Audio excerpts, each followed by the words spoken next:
as the latest. Chad, we've been through a lot of these over the years, and I don't recall many times hearing 185 miles per hour.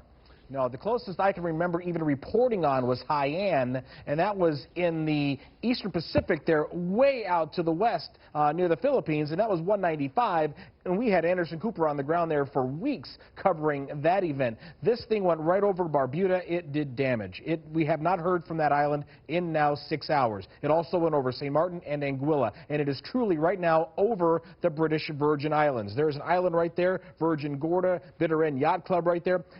I don't understand this, but Sir Richard Branson is on that island right there in a wine cellar. I think when he gets out of there later today, I think he will tell us what a unwise decision that was to ride this 185-mile-per-hour wind out. Everything will be demolished on those islands there in the BVI, and probably not faring much better will be the U.S. Virgin Islands from Charlotte Amalie all the way up to Magens Bay. This will be a devastating impact. When we know about parts of Bermuda, they're saying that some spots, as the hurricane went over, ripped all the vegetation out of the ground. There's not a bit of vegetation left.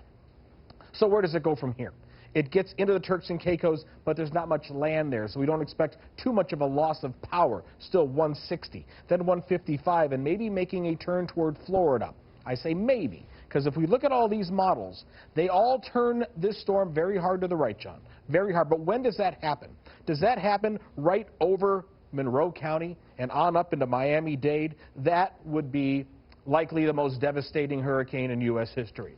Does it turn to the right and go over the Bahamas? For the Bahamas, a devastating hit here. Or does it wait and get all the way west of Key West and get west of here? This is less likely. This is somewhere in the middle, and this right here is, as most of the computer models now are talking, a slight right turn just to the east of Miami Beach, but still Miami Beach could have winds of 150. Could you imagine what that would do to the high-rises and the buildings and everything on Miami Beach? That would be a real mess. Now, that's still 4.5 days away, so keep that in mind.